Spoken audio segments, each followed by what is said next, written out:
اللہ میرے والد ماجد قسم اللہ تعالیٰ سے اللہ تعالیٰ ان کے درجات بلند فرمائے. انہوں نے ایک مرتبہ حضرت کی ملمت مولانا تھانوی قسم اللہ تعالیٰ سے کو لکھا خط میں, اور یہ ذاتی خط کا اس واسطے اس میں کسی مبالغے کا تو کوئی تصور ہے نہیں کہ مبالغہ کیا ہوگا, لیکن اس میں لکھا کہ حضرت کچھ عرصے سے میں ایسا محسوس کرتا ہوں کہ ہر وقت دل میں آپ کا خیال رہتا ہے, اور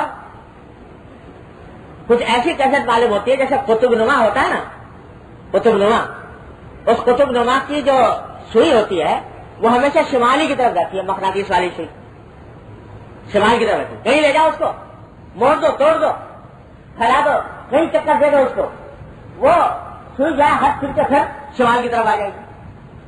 تو فرمایا اس خط میں کہ مجھے ایسا لگتا ہے کہ دل کی سوئی جو ہے اس کا رخ تھانے بھون کی طرف, اور جہاں بھی چلا جاتا ہوں, کسی سفر میں جاؤں, کسی حال میں ہوں, پڑھا رہا ہوں, کتاب لکھ رہا ہوں, تصنیف کر رہا ہوں, فتویٰ دے رہا ہوں, کسی حال میں ہوں, لیکن دل کی سوئی ایسا لگتا ہے کہ آپ کی طرف ہے اور وہ کسی طرف ہٹتی نہیں, خیال ہٹتا نہیں. یہ کیسے دیکھیے, تو اب دیکھو محبت ہو گئی اپنے شہر سے, تو اب ہر وقت دل دماغ دھیان اسی طرف ہے, کسی بھی حال میں ہو لیکن دھیان نہیں لگا ہوا. تو دنیا کے اندر بھی ہم یہ بات دیکھتے ہیں کہ اپنی مخلوق کے ساتھ اگر کوئی محبت ہو جاتی ہے تو وہ محبت کا خیال انسان کے اوپر چھایا رہتا ہے کسی بھی حال میں. تو جن کو اللہ تبارک و تعالیٰ اپنی محبت, سچی محبت سے نوازتے ہیں, تو ان کا حال یہ ہے کہ بس ان کا ہر وقت دھیان اللہ جل جلالہ کی طرف, اللہ تبارک و تعالیٰ کی ذات, اس کی صفات میں محو ہیں. اور بڑے عجیب و غریب مقامات ہیں اس میں کہ پہلے ایسے ہوتا ہے اللہ تعالیٰ کی صفات میں انسان محو رہتا ہے, تو ایک مقام ایسا آتا ہے کہ صفات سے بھی آگے گزر کے ذات بات اس کو کہتے ہیں, یعنی بالکل اللہ تعالیٰ کی ذات محو اس کے تصور میں محو رہتا ہے. اونچے مقامات ہیں, ہم کیا جانیں. بہت سے اللہ کے بندے ایسے بھی ہوتے اور ہوئے کہ ان کو بس ہر وقت اللہ تعالیٰ کی ذات میں ان کا استغراق ہے, محویت ہے, وہی فکر ہے, وہی سوچ ہے, وہی دھیان ہے. لیکن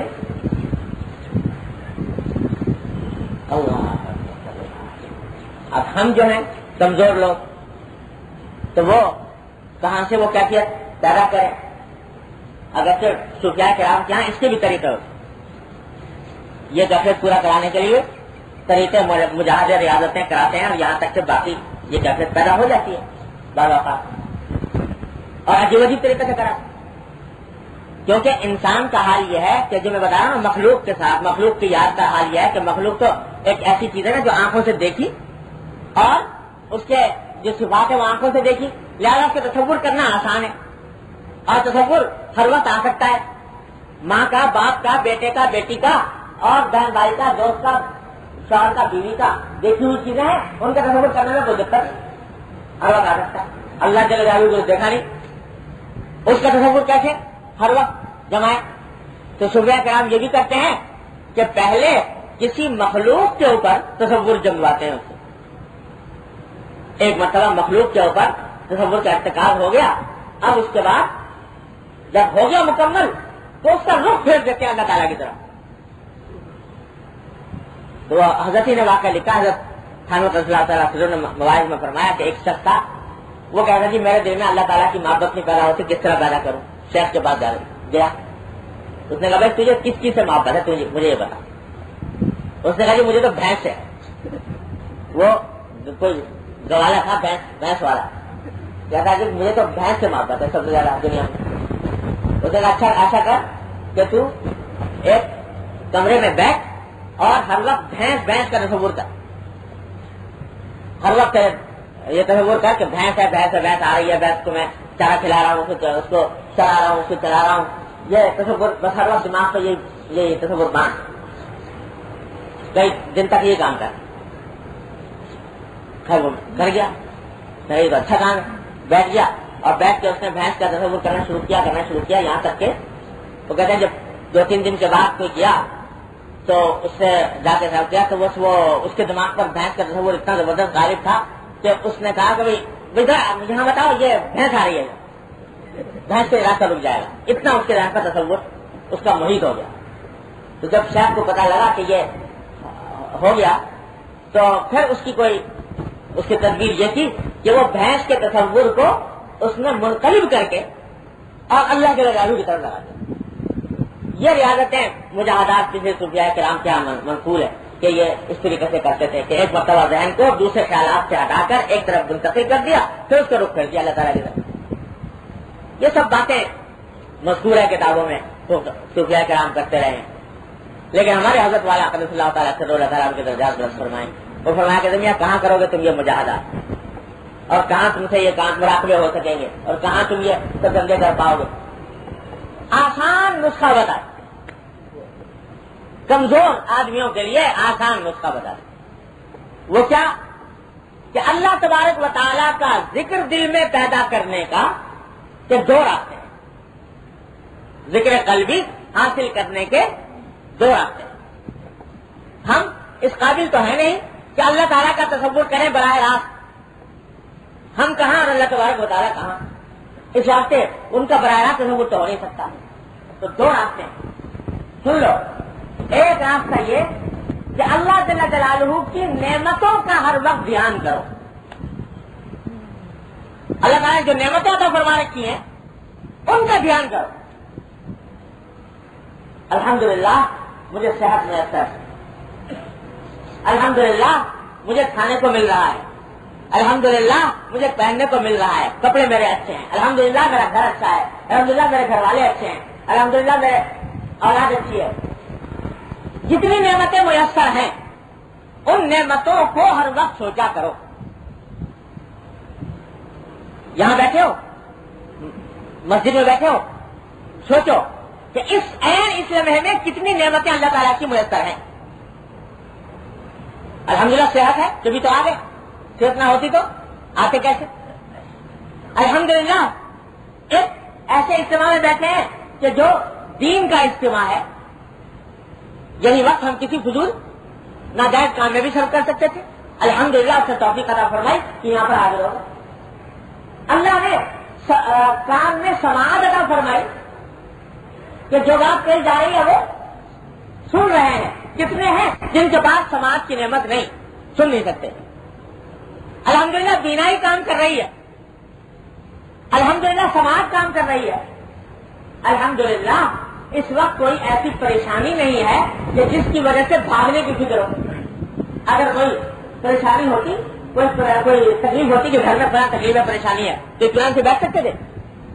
پریشانی نہیں ہے، الحمدللہ کوئی تکلیف نہیں ہے، آرام سے بیٹھے ہوئے ہیں. الحمدللہ موسم اچھا ہے، گرمی کی تکلیف نہیں ہے. الحمدللہ اجالا ہے، اجالے کے اندر ایک دوسرے کو دیکھ. کتنی نعمتیں اس ایک لمحے کے اندر بارش کی طرح برس رہی ہے ہر انسان کو. تو جس وقت جس حال میں ہو، جہاں ہو، جس کیفیت میں ہو، اس وقت میں اللہ تعالیٰ کی ان نعمتوں کا استحضار کرو، اس کا دھیان کرو. سفر کر رہے ہو بس میں یا گاڑی میں، اس کا دھیان کرو کہ سر مجھے کیا کیا نعمتیں میسر ہیں. الحمدللہ آپ پاس ٹھیک ہے، صحیح سالی میں جا رہا ہوں، بس مل گئی الحمدللہ. نہ ملتی تو کیا کر لیتا، بس میں جگہ مل گئی الحمدللہ، بس صحیح روک پر جانے والی ہے الحمدللہ. جتنی نعمتیں اسے میسر ہیں اس کا دھیان کرو. گھر میں پہنچ گئے، گھر میں پہنچ کر نعمتیں سوچو اللہ تبارک و تعالیٰ کی کیا کیا نعمتیں اس نے دے رکھی ہے. گھر ہے الحمدللہ، سر چھپانے کو جگہ میسر ہے. کتنے ہیں جن کو سر چھپانے کے لیے جگہ بھی موجود نہیں. الحمدللہ گھر والے اطمینان سے ہیں، فرصت صحت سے ہیں. الحمدللہ اللہم لک الحمدللہ کا شکریہ نعمت اللہ تعالیٰ نے فرمائی. ملازمت پہ جاؤ تو اس وقت نعمت سوچو. دفتر میں ہوں الحمدللہ ملازمت ملی ہے، روزگار ملا، بنایا ہوا ہے، دکان دی ہوئی ہے، سامان موجود ہے، اس میں خریدنے والے موجود ہیں، ان کا تصور کرو. تو جہاں جس حال میں ہو اس حال میں اللہ تبارک و تعالیٰ کی عطا فرمائی ہوئی نعمتوں کا دھیان کرو اور کرتے رہو، اس کی عادت ڈالو. اور ساتھ ساتھ سوچتے رہو کہ یہ ساری نعمتیں کس کی دی ہوئی ہیں، اللہ جل جلالہ. جب یہ تصور کرو گے کہ یہ نعمت اللہ کی دی ہوئی، یہ نعمت اللہ کی دی ہوئی، یہ نعمت اللہ کی دی ہوئی، یہ نعمت اللہ کی دی ہوئی، تو یہ جب نعمتوں کا تصور کرو گے تو یہ سب کیا ہے؟ یہ سب ذکر قلبی ہے، یہ سب ذکر قلبی، یہ اللہ تعالیٰ کا ذکر ہو رہا ہے دل،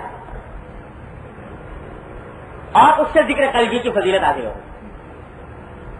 تصور اللہ تعالیٰ کا نہیں آ سکتا، نہیں کر سکتے، نہ کرو، لیکن اللہ تعالیٰ کا تصور آتا ہے اس کے مظاہر سے، اس کی دی ہوئی نعمتوں سے، اس کے کی عطا فرمائے ہوئے انعامات سے اس کا تصور آتا ہے۔ ففی کل شیء لہ آیۃ تدل علی انہ واحد، اگر غور کرو تو جتنا دنیا میں جہان میں جتنی چیزیں پھیلی ہوئی ہیں نا کائنات میں، یہ سب جو ہے یہ اللہ کی یاد دلانے والی ہے۔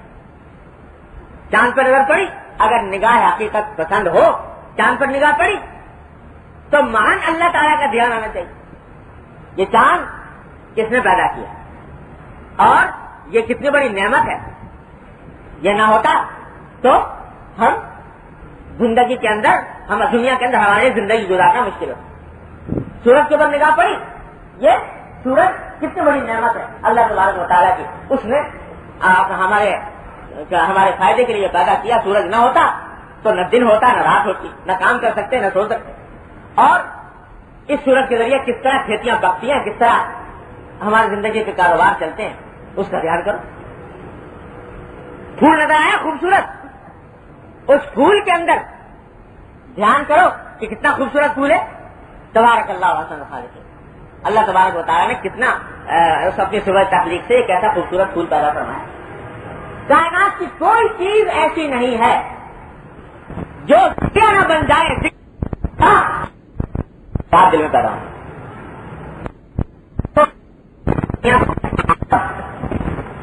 آپ نے بھی نام سنا ہو، عالم کہتے ہیں۔ عالم کے معنی عربی زبان میں کیا ہے؟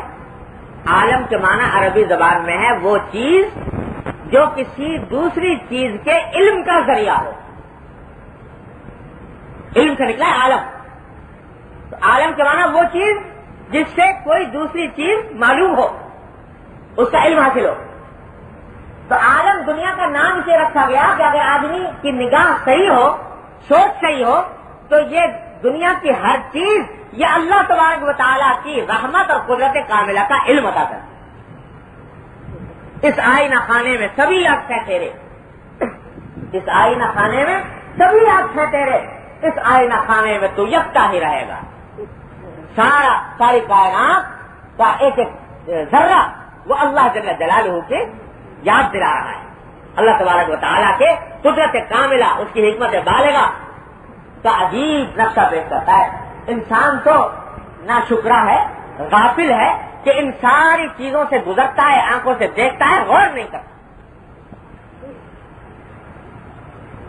حضور نبی کریم سرور دو عالم صلی اللہ علیہ وسلم جب تہجد کے لیے رات میں اٹھتے تو تہجد کے لیے اٹھنے کے وقت آسمان پر نگاہ فرماتے، وہاں چاند نظر آ رہا ہے، ستارے نظر آ رہے ہیں آسمان پر، تو یہ آیت تلاوت فرماتے، ان فی خلق السماوات والارض واختلاف اللیل والنہار لآیات لأولی الالباب۔ قرآن کریم کہتا ہے کہ آسمانوں اور زمین کی تخلیق میں، آسمانوں اور زمین کی تخلیق ہے اور یہ رات اور دن کے آنے جانے میں بڑی نشانیاں ہیں عقل والوں کے لیے، جن کو اللہ تعالیٰ عقل عطا فرماتے ہیں، سوچنے کی صلاحیت عطا فرماتے ہیں، وہ ان رات اور دن کو دیکھ کر، چاند اور سورج کو دیکھ کر، ہواؤں اور پہاڑوں کو دیکھ کر، پھولوں اور پتیوں کو دیکھ کر وہ در حقیقت نظارہ کرتے ہیں اللہ جل جلالہ کے کہ قدرت کاملہ کا اور حکمت بالغہ کا، رحمت تامہ۔ یہ ہیں آیات جن کا دعوت دے رہا ہے قرآن کریم۔ بار بار سوچو، فکر کرو اس میں، کائنات کی ہر چیز میں۔ یہ فکر کس لیے ہے؟ ذکر کے لیے۔ یہ فکر وَيَتَفَكَّرُونَ فِي خَلْقِ السَّمَاوَاتِ وَالْأَرْضِ، اللہ کے وہ بندے جو سوچتے ہیں آسمانوں اور زمین کی تخلیق میں، آسمان اور زمین کی تخلیق میں سوچتے ہیں۔ سوچنے کا کیا معنی؟ کہ سوچتے ہیں کہ کس نے ان آسمان اور زمین کو پیدا کیا، کہ کیا شان ہے اس کی، اور کیسی عظمت اور جلال والی ہے وہ ذات جس نے یہ سارا کچھ بنا دیا کارخانہ، ایسا کارخانہ کہ اس انسان پیدائش ابتدائے آخری سے لے کر آج تک سائنسدان اس کی تحقیق میں لگے ہوئے ہیں۔ طرح طرح کے آلات، طرح طرح کے مشینیں، طرح طرح کی دوربینیں، طرح طرح کی خوردبینیں، اور ان کو دریافت کرنے کی فکر میں ہے کہ یہ کائنات کیا ہے، چاند اور سورج کیا ہے، اور ساری توانائیاں صرف کرنے کے بعد آخر میں یہ کہنے پر مجبور ہوتے ہیں کہ یہ ہزارہ سال کی تحقیق اور جستجو کے بعد بھی آج تک ہم اس کائنات کا ہزارواں کیا، لاکھواں کیا، کروڑواں کیا، اربواں کیا، کھربواں کیا، کوئی اتنا سا ذرہ بھی دریافت نہیں کر سکے. اتنا معمولی سا ذرہ بھی اس کائنات میں دریافت نہیں. لوگ حیران ہوتے ہیں کہ مریخ تک پہنچ گئے، لیکن جو مریخ تک پہنچے اس سے پوچھو کہ جس مریخ تک پہنچے ہیں وہ باقی ماندہ کائنات کا کتنا حصہ ہے. کوئی نسبت ہی نہیں، کوئی نسبت ہی نہیں. وہ نسبت بھی نہیں جو ایک نقطے کو سمندر کے مقابلے میں ہوتی ہے. یہ ایک نظام شمسی جس میں ہم جی رہے ہیں، ایک نظام شمسی یعنی جس میں چاند اور سورج اور ستارے اور مریخ اور زہرہ اور عطارد اور خدا یعنی کیا کیا، یہ سارا جو کچھ ہے، یہ سب سارا نظام شمسی مل کر پوری کائنات کے مقابلے میں ایک معمولی سے نقطے کی بھی حیثیت نہیں رکھتا. تو لاکھوں سال خرچ کرنے کے بعد بھی کہنے پر مجبور ہے کہ جی ہم نہیں پتہ نہیں چل رہا کہ آگے کیا ہے. سمجھے اتنا کہ کچھ نہ سمجھے ہائے، سمجھے اتنا کہ کچھ نہ سمجھے ہائے، سو بھی ایک عمر میں ہوا معلوم. یہ بات بھی ایک مدتوں میں جا کر پتہ لگی کہ کچھ نہیں جانتا. تو یہ سارا کائنات کس نے پیدا کیا؟ قرآن کہتا ہے اس پر غور کرو، یتفکرون فی خلق السماوات والارض. جب اس میں غور کرو گے تو ہمارا ذکر حاصل ہوگا، ہماری عظمت کا، ہمارے جلال کا، ہماری قدرت کا، ہماری حکمت بالغہ کا، ہماری رحمت واسعہ کا ادراک ہوگا. یہی ذکر قلبی، یہی ذکر قلبی. اسے دو چیزیں ہیں صوفیاء کرام کیا، فکر اور ذکر. فکر یہ ہے کائنات پر غور کرو، کائنات میں حاصل نعمتوں پر غور کرو، اپنے گرد و پیش میں حاصل نعمتوں پر غور کرو، یہ فکر ہے. اور اس فکر کے نتیجے میں دل میں یاد اللہ تبارک و تعالیٰ کی پیدا ہوگی، وہ ذکر ہے. تو ذکر قلبی حاصل کرنے کا راستہ یہ ہے کہ جس ماحول میں ہو، جہاں بھی ہو، اس میں ذرا سا سوچو یہ چیز کہاں سے حاصل ہوگی اور حاصل ہونے کا منبع اور سرچشمہ کیا ہے. اس کے ذریعے رسائی حاصل کرو اللہ تبارک و تعالیٰ. کوئی میں بتا رہا ہوں کوئی دنیا کی چیز ایسی نہیں ہے جو اللہ جل جلالہ کی معرفت عطا نہ کرے. کوئی چیز ایسی گندی سے گندی چیز، یہاں تک کہ ایسی باتیں جو انسان کہتے ہوئے شرماتا ہے.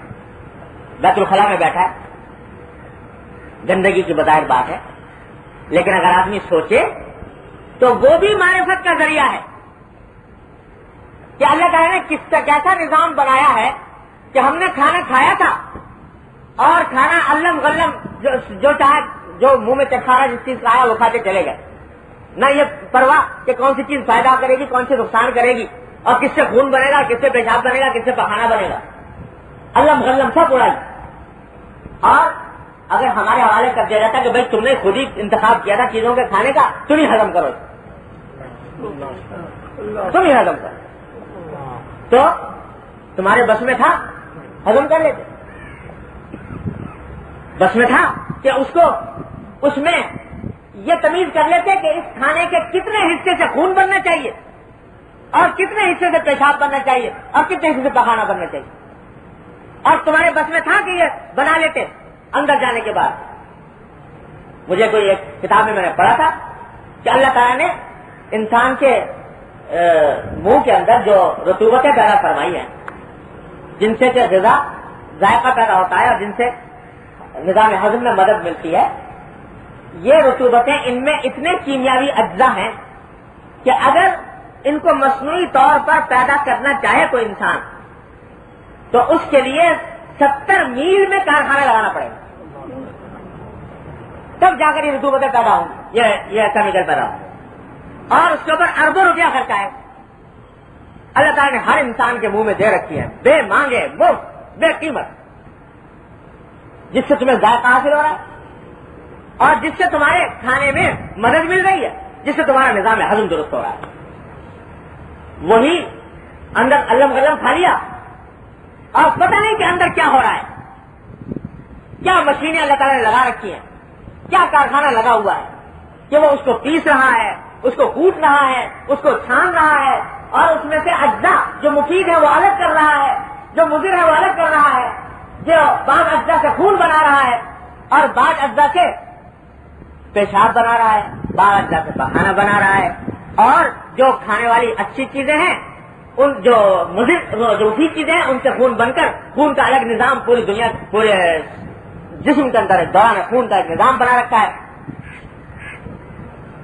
دوران خون کا نظام بنا رکھا ہے ایسا کہ آج اتنی سائنس کی ترقی کے باوجود کوئی شخص ایسا نظام آج بھی بنانے پر قادر نہیں۔ انسان کے جسم میں جو رگیں ہیں جن سے خون کا دوران ہوتا ہے، جن میں کسی کتاب میں نے پڑھا تھا کہ ایک ڈاکٹر صاحب کی کتاب میں کہ وہ رگیں ایسی ہیں کہ اگر ان رگوں کو ایک انسان کے جسم میں پائی جانے والی رگوں کو خط مستقیم پر پھیلایا جائے تو وہ رگیں دنیا کے گرد 3 چکر کاٹ سکتی ہیں، اتنی رگیں ایک انسان کے جسم میں پائی جاتی ہیں۔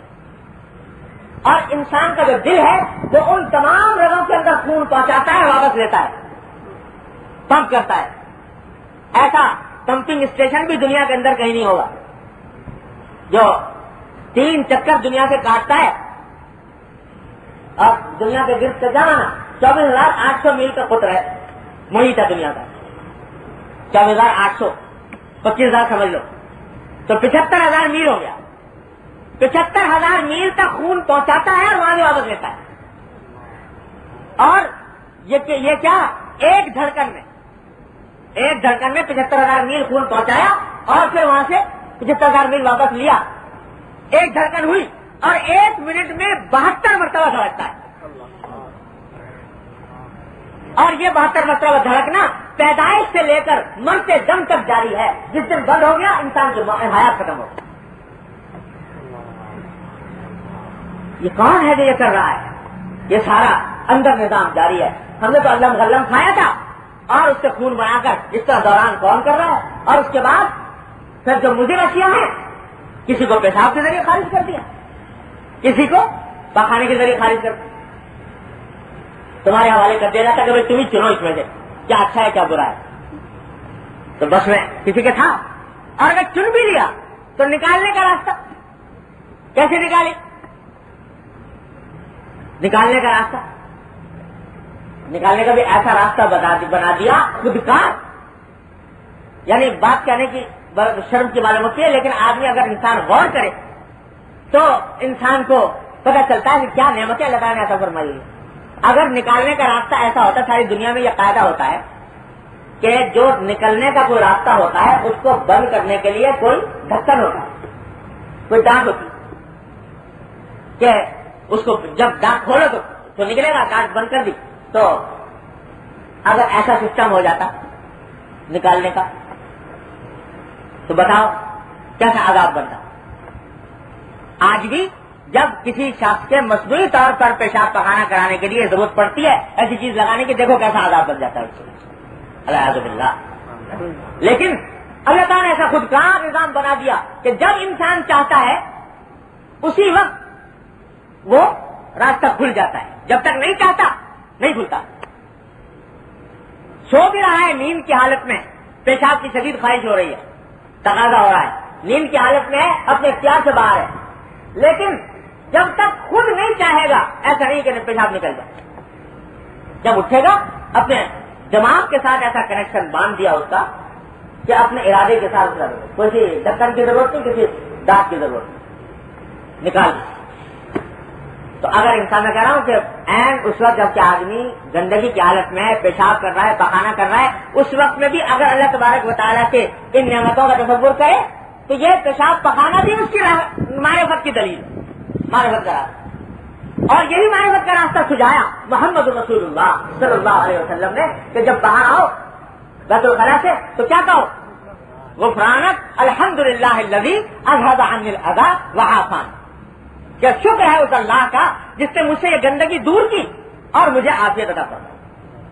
اگر نہ ہوتی تو میں کیا کر لیتا؟ عافیت نہ ملتی تو کیا کر لیتا؟ تو یہ سوچو. تو میں کہہ رہا ہوں کوئی لمحہ انسان کی زندگی کا ایسا نہیں ہے جس میں اپنے فکر کو، اپنی سوچ کو کام میں لا کر اس لمحے کو اللہ کی معرفت اور اللہ کے ذکر قلبی کا ذریعہ نہ بنا سکے.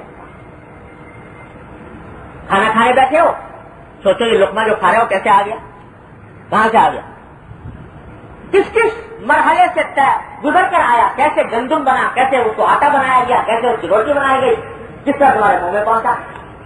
پانی پی رہے ہو، پانی پیتے ہو سوچو کہ یا اللہ یہ پانی کہاں سے آ گیا، یہ پانی جو ہے کس طرح سمندر میں پیدا کیا گیا، کس طرح دریاؤں تک لایا گیا، کس طرح وہاں سے نہروں کی شکل میں آیا، کس طرح میرے ہاتھ میں پہنچا.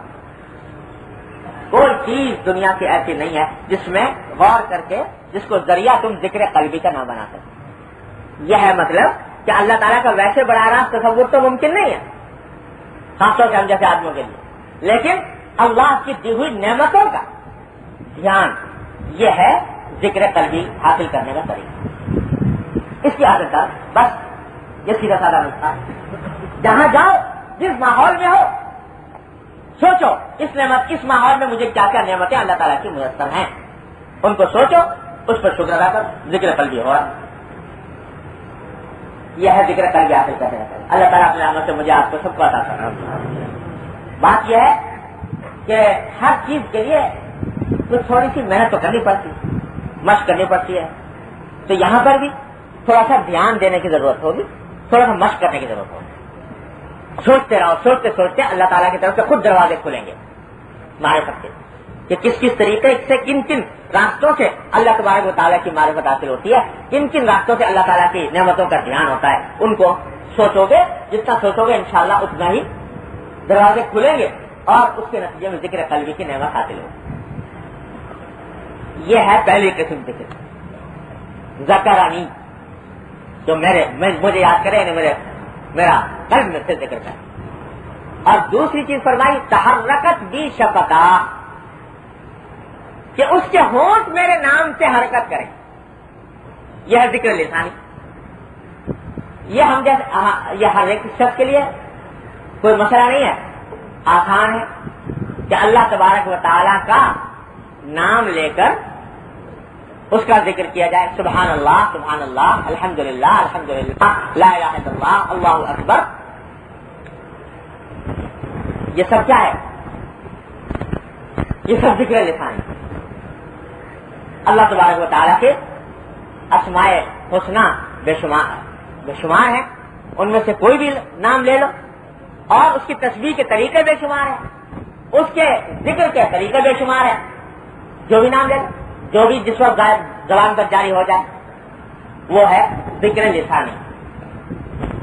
بعض لوگ یہ کہتے ہیں کہ بھائی زبان سے ذکر کرنے سے کیا حاصل، جب دل میں دھیان نہ ہو. اصل چیز تو ذکر قلبی ہے، تو زبان سے کیا حاصل؟ تو خوب سمجھ لو یہ شیطان کا دھوکہ ہے. زبان کی ترقی کا سیڑھی ہے دل کی. دل کا ذکر یہ نتیجہ ہوتا ہے زبان کے ذکر کا. جب آدمی ابتدا میں ذکر کی کوشش کرتا ہے تو ایک دم سے چھلانگ لگا کے اوپر کی چوٹی تک نہیں پہنچ سکتا، درجہ بدرجہ چلنا ہوتا ہے.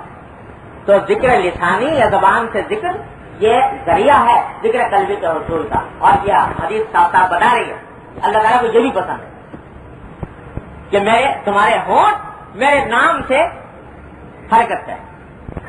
ایک حدیث میں حضور اقدس نبی کریم صلی اللہ علیہ وسلم نے ایک صحابی کے سوال کے جواب میں فرمایا، صحابی نے پوچھا تھا کہ رسول اللہ سب سے افضل عمل کون سا ہے؟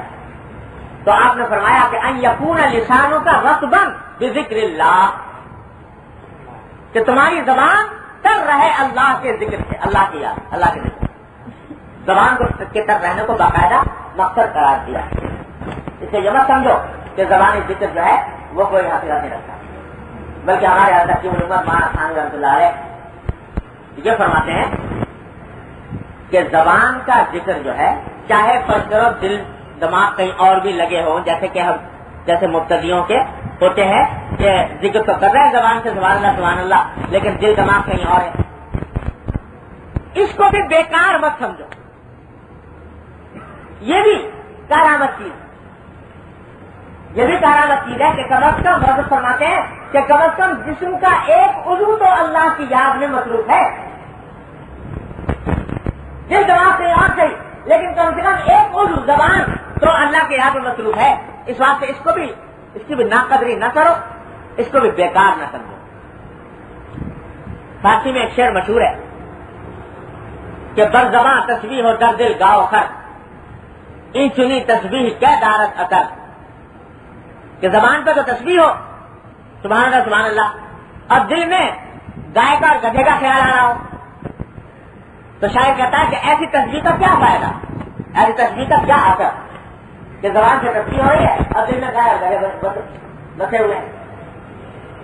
تو ہمارے حضرت فرماتے ہیں حضرت صلی اللہ تعالیٰ سے کہ یہ کسی غیر عارف کا شعر ہے, کسی ایسے شخص کا شعر ہے جو حقیقت سے واقف نہیں, غلط کہا اس. میں یہ کہتا ہوں کہ بر زباں تسبیح ہو در دل گاؤ کر یہ چنی تسبیح ہم دارت اثر. کہ اگر زبان کے اوپر تسبیح ہے دل میں خیالات کچھ اور آ رہے ہیں تو یہ تسبیح بھی اثر سے خالی نہیں, یہ بھی فائدے سے خالی. اسے یہ مت سمجھو کہ ذکر انسانی طرح بیکار چیز ہے, کوئی بیکار چیز نہیں ہے. ارے آج زبان مشغول ہے تمہاری اللہ کی یاد میں, اللہ کے ذکر میں, کل انشاءاللہ یہ زبان دل کی طرف بھی منتقل ہوگی. اگر لیکن شیطان یہ کہتا ہے, شیطان جب یہ دیکھتا ہے نا کہ یہ آدمی جو ہے یہ چل پڑا راستے پر پہلی سیڑھی کی طرف, اس نے قدم رکھ لیا, اب دل میں ڈالتا ہے, اس نے سوچا کہ اگر یہ لگا رہا اس میں تو ایک دن پہنچ جائے گا منزل تک. تو اس واسطے دل میں وہ شیطان یہ دھوکہ ڈالتا ہے میاں یہ کیا تصویر تیری, یہ تصویر کیا ہے تیری, دل تو تیرا کہیں اور ہے, دماغ کہیں اور ہے, تصورات کہیں اور ہے, زبان تیری ہل رہی ہے, اس سے کیا حاصل, لہٰذا چھڑوا دیتا ہے یہ بھی اور اس کے چھوڑنے پر مجبور کر دیتا ہے. تو میں کبھی اس وقت اللہ تبارک و تعالیٰ کی رحمت سے یہ بھی فائدہ مند ہے تصویر, اور پھر انشاءاللہ وہ بھی حاصل ہو. تو بے شک مقصود تو یہ ہے کہ ذکر زبان سے بھی ہو اور دل سے بھی ہو, دونوں چیزیں ساتھ ہوں, زبان سے بھی دل سے بھی. اور اگر ان میں سے کسی ایک چیز کو لینا ہے تو دل افضل ہے بڑی زبان, لیکن طرح زبان کی بے فائدہ اور بے اثر نہیں. تو ہمارے حضرت نے اس حدیث کے تحت یہی فرمایا ہے کہ کوشش تو یہ کرنی ہے کہ زبان بھی اللہ کے ذکر سے تر ہو اور دل بھی اللہ تعالیٰ کے ذکر سے آباد ہو. لیکن جہاں دونوں جمع نہ ہو سکے تو جو بھی حاصل ہو جائے نعمت. ذکر قلبی حاصل کرنے کا میں نے طریقہ آپ کو بتا دیا کہ اللہ تبارک و تعالیٰ کی نعمتوں کا استحضار, اس کی سوچ, اس کی فکر ہر قدم کے اوپر. اور ذکر لسانی کے لیے کوئی طریقے کی ضرورت نہیں, سیکھ لو سبحان اللہ الحمدللہ ولا الہ الا اللہ واللہ اکبر سبحان اللہ وبحمدہ سبحان اللہ العظیم, درود شریف, استغفار, یہ سب ذکر ہے. اور چلتے پھرتے جو ذکر زبان پر آ جائے غنیمت سمجھو. اور ایک وقت مقرر کر لو کم سے کم جس میں جو خاص طور پر ذکر کے لیے ہو. مثلا فجر کے بعد تھوڑی دیر بیٹھ کر کچھ تسبیحات پڑھ لی, جو خاص طور پر میں کیا کرتا ہوں سبحان اللہ وبحمدہ سبحان اللہ العظیم, یہ ایک تسبیح, سبحان اللہ والحمدللہ ولا الہ الا اللہ واللہ اکبر تیسرا کلمہ ایک تسبیح, استغفار استغفر اللہ الذی لا الہ الا ھو یہ ایک تسبیح, اور درود شریف ایک تسبیح, اور لا حول ولا قوۃ الا باللہ یہ ایک تسبیح. 5 تسبیحات روزانہ بیٹھ کے پڑھ لیں. صبح کو اگر ہو سکے عشاء کے بعد میں ایک وقت مخصوص کر لو, اور باقی اوقات میں چلتے پھرتے بس میں جا رہے ہیں, گاڑی میں جا رہے ہیں, سفر کر رہے ہیں, دفتر میں ہیں, زبان پر الفاظ ہیں سبحان اللہ سبحان اللہ سبحان اللہ والحمدللہ سبحان اللہ العظیم لا الہ الا اللہ درود شریف, جو زبان پہ آ جائے وہ ذکر کرتے ہیں. یہ ذکر لسانی, یہ 2 باتیں اگر حاصل ہو جائیں انشاءاللہ اللہ تعالیٰ کا یہ وعدہ ہے کہ میں ایسے بندے کے ساتھ ہوتا ہوں اور انشاءاللہ وہ انرجی حاصل ہو جائے گی جو نفس و شیطان سے مقابلہ کرنے کی طاقت انسان میں پیدا کرے. تو خلاصہ جو اس حدیث کے تحت ہمیں سبق کا ملا وہ یہ 2 باتیں, جس ماحول میں ہو جہاں ہو وہاں اللہ تعالیٰ کی دی ہوئی نعمتوں کا دھیان, اس کی سوچ, اس پر فکر اور اس کے نتیجے میں اللہ تعالیٰ کا شکر.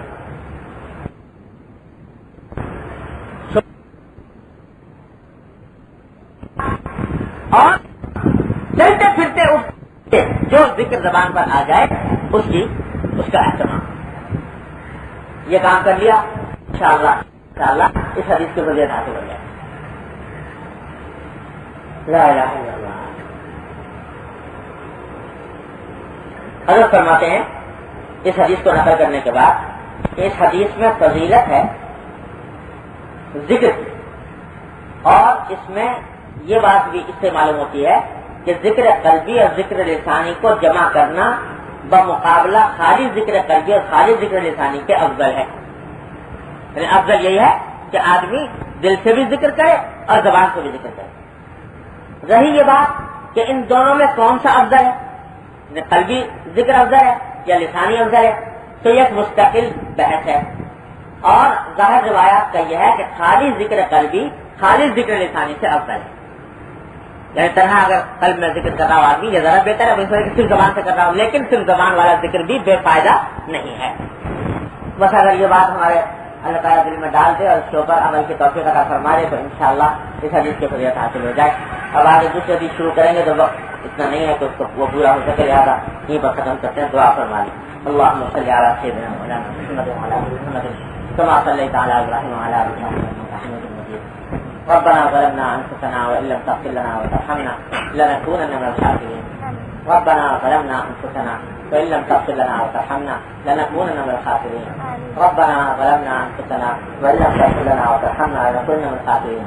ربنا آتنا في الدنيا حسنة وفي الآخرة حسنة وقنا عذاب النار. ربنا لا تزغ قلوبنا. بسم اللہ الرحمن الرحیم. السلام علیکم سامعین، یہ سی ڈی آپ کی خدمت میں شعبہ دارالاشاعت کی جانب سے پیش کی جا رہی ہے. کیسٹ اور سی ڈی ملنے کا پتہ: دارالاشاعت، اردو بازار، کراچی، پاکستان. ای میل ishaat@digicom.net.pk. Phone number 0300 22 81402. شکریہ.